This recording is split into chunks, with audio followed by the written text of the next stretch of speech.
Hello friends, आप सभी KVS PRT की तैयारी में तो लगे हुए हैं, लेकिन आपके मन में कहीं ना कहीं सीडीपी को लेकर एक चिंता बनी हुई है कि सीडीपी की तैयारी हम कैसे करें, कहां से करें। दोस्तों, सीटेट की तरह इसकी सीडीपी नहीं होती। इसकी सीडीपी को समझने के लिए प्रीवियस ईयर एनालिसिस करना पड़ेगा। आज की वीडियो में मैं आपके सामने कुछ ऐसे क्वेश्चन लेकर आई हूँ जिनसे आपको केवीएस पीआरटी की सीडीपी समझने में मदद मिलेगी। शुरू करते हैं दोस्तों आज की वीडियो। इसमें आप पहले क्वेश्चन में देख रहे हैं कि आपकी कक्षा में एक विद्यार्थी प्राय सहपाठियों में व्यवधान उत्पन्न करता है। आप क्या करोगे? उसे कक्षा से निकाल दोगे, उसके बैठने की जगह बदल दोगे, उसे शांत रहने को कहोगे या उसे बुलाकर कुछ अतिरिक्त कार्य दोगे? इसमें जो सही आंसर है आपको दिख रहा होगा, डी है इसका सही आंसर।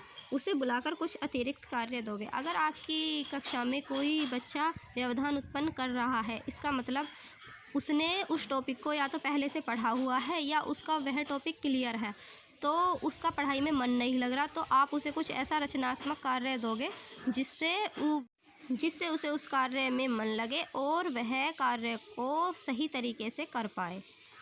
इसी तरीके से चलते हैं हम दूसरे क्वेश्चन की तरफ। एक विद्यालय में कक्षा 1 से 5 तक 62 विद्यार्थी हैं। शिक्षा का अधिकार अधिनियम 2009 के अनुसार वहाँ कितने शिक्षक उपलब्ध होंगे? बताइए कितने शिक्षक उपलब्ध होंगे। आप तो ऑप्शंस भी देख सकते हैं। ये देखिए ऑप्शन 1, 2, 3, 4। कितने शिक्षक उपलब्ध होंगे वहाँ पर? बताइए। आप तो जानते ही होंगे कि आपने शिक्षा का अधिकार अधिनियम पढ़ा हुआ है। आप तो जानते ही होंगे 30:1 का होता है। ये इतने छात्र पे इतने शिक्षक, तो 62 में कितना होगा? बताइए। 60 में तो 2 होंगे, 62 में 3 होंगे। समझ सकते हो ना आप? इसी तरीके से आपको केवीएस पीआरटी की सीडीपी को समझना है। केवीएस कुछ नहीं छोड़ता, हर टॉपिक से एक नए क्वेश्चन ज़रूर उठाता है। इसी तरह चलते हैं हम अगले क्वेश्चन की तरफ। गांधी जी की बेसिक शिक्षा में विद्यालय परिवेश पर सर्वाधिक प्रभाव किसका था? प्रकृतिवाद, प्रयोजनवाद, आदर्शवाद, यथार्थवाद। बताइए किसका था? आप सभी ने गांधी जी के बारे में पढ़ा भी होगा, सुना भी होगा। वो प्रकृतिवाद को बढ़ावा देते थे। उनके लिए प्रकृति पूजनीय थी, तो यही चाहते थे कि बेसिक शिक्षा में भी बच्चों को प्रकृति से जुड़े हुए शब्द कराए जाएं। तो दोस्तों, आप इसे कभी नहीं भूलेंगे ना, क्योंकि गांधी जी तो प्रकृति प्रेमी माना जाता था उन्हें। इसी तरीके से चलते हैं हम अगले क्वेश्चन की तरफ। राष्ट्रीयता के लिए शिक्षा का एक अवगुण क्या है? घृणा और भय का विकास, राजनीतिक एकता, स्वार्थपरता की प्रेरणा, सामाजिक आर्थिक विकास। बताइए क्या हो सकता है इसका आंसर? बता सकते हैं क्या?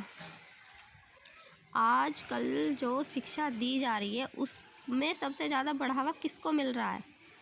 स्वार्थपरता की प्रेरणा। क्योंकि आजकल सभी ये सोच रहे हैं कि मैं उससे आगे निकलूं। ये आगे बढ़ने की जो रेस है शिक्षा को लेकर, ये कहीं ना कहीं स्वार्थ सिद्धि पर डिपेंड करती है कि वो सिर्फ अपना स्वार्थ चाहते हैं। केवीएस ना आपको ये जानना चाहता है कि आप क्या हो अंदर से, कितना जानते हो। तो उसमें पढ़ना नहीं, समझना है। आपको एक अंडरस्टैंडिंग लेवल अपना इस तरीके का बनाना है जिसे आप एग्ज़ाम में सही तरीके से क्वेश्चन कर पाओ। चलते हैं अगले क्वेश्चन की तरफ। परिपक्वन है एक, क्या है परिपक्वन? एक विकासात्मक प्रक्रिया है, अनुभवात्मक प्रक्रिया है, सामाजिक प्रक्रिया है, ये समायोजन प्रक्रिया है।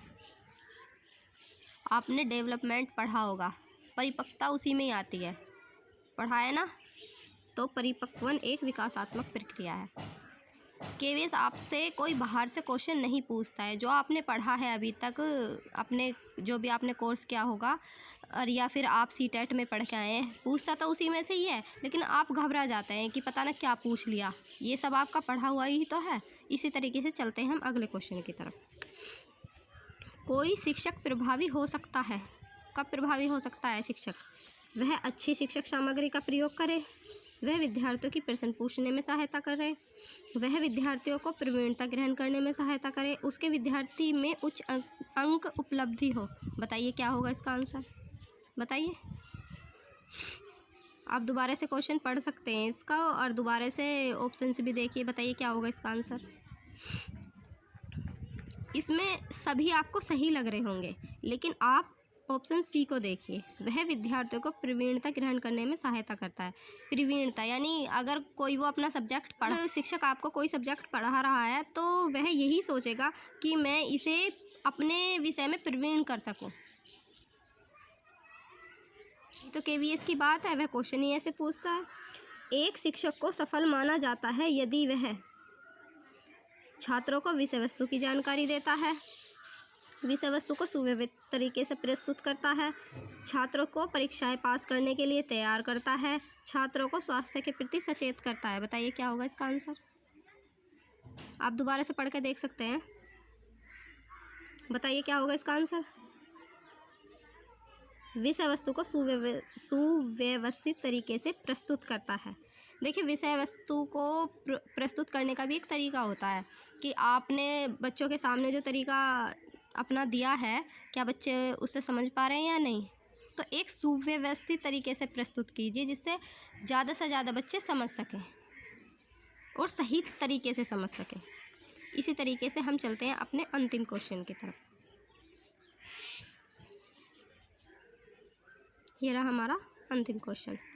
गुणवत्तापूर्ण शिक्षा के लिए पाठ्यक्रम ढांचा राष्ट्रीय अध्यापक शिक्षा परिषद द्वारा वर्ष में निकाला गया था। बताइए कब निकाला गया था।